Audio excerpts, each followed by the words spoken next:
السلام علیکم درنو کتونکو تاسو په تیره ویډیو کې لوپس زده کړه فور ایچ لوپ مو زده کړ په دې ویډیو کې موږ په جمپ سټیټمنټس باندې غږیږو جمپ سټیټمنټ تاسو ولیدل یو بریک سټیټمنټ و بل کنټینیو سټیټمنټ و او بل ریټرن سټیټمنټ په دې ویډیو کې بریک سټیټمنټ باندې غږیږو د بریک سټیټمنټ لکه څرنګه چې د نوم نه پته لګیږي بریک مطلب ماتول او موږ وایو چې په لوپس کې موږ د پروګرام فلو ګورو یعنی یو سیریز یو لیست پرنټ کوو یعنی د یو نه زیات شیان پرنټ کوو نو یو نه زیات چې شو سلسله چې شو دا یو سیریز ده نو د هغې ماتول د هغې سټاپ کول نو وظیفه دی بریک سټیټمنټ ده تاسو یو خاص شرط ورته ږدئ او بیا وروسته بریک سټیټمنټ استعمالوئ نو بریک سټیټمنټ موږ د یا د سویچ سټیټمنټ د ټرمینیټ لپاره د ختمولو لپاره سټاپ کولو لپاره او یا هم د لوپینګ لپاره موږ استفاده کوو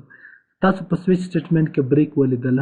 هر یو کیس چې تاسو لیکو د هغې نه وروسته موږ بریک لرلو کله به چې کیس میچ کېدو نو هغه د کمپایلر کوم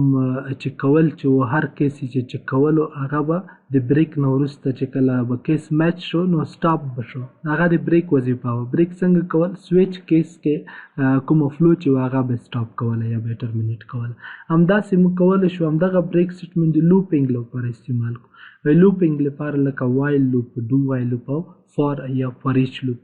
تاسو د دې لپاره چې په سویچ کې زده کړئ سویچ لپاره مخته ویډیو شته په هغې کې تاسو کتلی شئ اوس دلته موږ د لوپینګ لپاره موږ کوو نو د هر لوپ اکزیکیوشن فرض که تاسو د یو نه تر لسو پورې عددونه دلته په لوپ کې لیکلي خو تاسو ورته وایئ چې نه اول 15 عددونه دې موږ ته پرنټ شي نو تاسو کنډیشن لیکئ اف نمبر از ایکول ټو 5 کله چې 5 ته ورسېږي دې نه وروسته د بریک شي یعنې نور دې نه پرنټ کېږي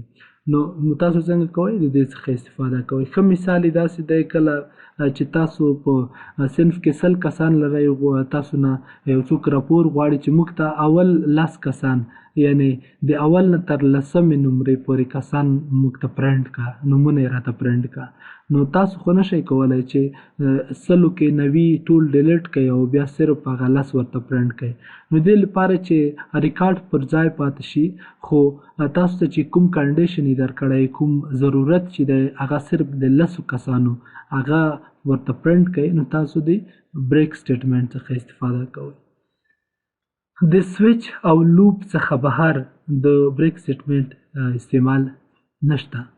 یعنی موږ دا یوازې د سویچ او یا هم د لوپینګ لپاره استفاده کوو تاسو دلته اکزیکیوشن فلو وګورئ وایل لوپ کې هماغه وایل لوپ خپل سنټیکس دی خو دې په داخل کې تاسو بریک استعمالوئ کیدای شي تاسو دلته هم ځینې کوډ اف اکزیکیوشن ولرئ دلته هم ولرئ خو تاسو دلته بیا بریک استفاده کوئ په ډو وایل کې هغه بلاک کې چې تاسو کوډ اف اکزیکیوشن لرئ دلته بیا تاسو استفاده کوئ په فور کې هم تاسو د همدې بلاک په داخل کې بریک استعمالوئ یعنی تاسو بریک سټیټمنټ د لوپ داخل کې استعمالوئ په بهر کې تاسو نشئ استعمالولی دلته یو مثال تاسو وګورئ فور لوپ استعمال شوی دی د یو نه تر لسو پورې عددونو پرنټ کول دي خو کله چې تاسو وایئ چې نه کله چې نمبر 5 ته ورسېږي اف سټیټمنټ تاسو زده ده کنډیشن دی کله چې نمبر د 5 سره مساوي شي تاسو دا هم زده کړئ چې سنګل مساوي دی اساینمنټ اپریټر دی او ډبل مساوي چې دی هغه د مساواتو لپاره د کمپیریزن لپاره استعمالیږي نو 5 د 5 سره مساوي شي نو تاسو دغه فلو اف اکزیکیوشن سټاپ کړئ یا یې ټرمینیټ کړئ نو دلته حال دا چې د یو نه تر لسو پورې عددونه باید پرنټ شي خو کله چې تاسو بریک استعمال کړئ نو دا به د یو نه تر 5 پورې عددونه پرنټ کوي د دې څخه زیات به نه پرنټ کوي راځو دا په مثال کې ګورو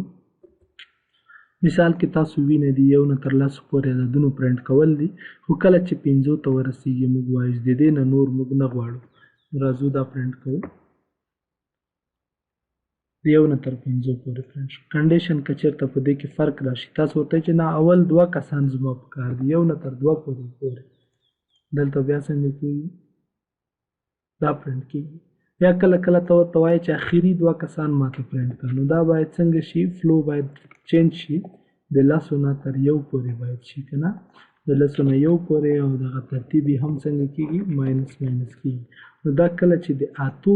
اتو سره مساوي شي د دې نه نور ماته مه پرنټ کوه یو به لاس شي یو به نه شي اول اخري دوه غواړو دلته موږ نه ورسره لیکو غواړو دا بیا اکزیکیوټ کړو تاسو وګورئ لس او نو تاسو ته پرنټ شول اخري دوه کسان نو تاسو په دې کې هر رقم چې تاسو زړه غواړئ د دې څخه استفاده کولی شئ دا و د بریک سټیټمنټ په پارت 1 راځو په راتلونکي ویډیو کې په کنټینیو سټیټمنټ باندې هم غږیږو تر بیا ښې چارې د الله په امان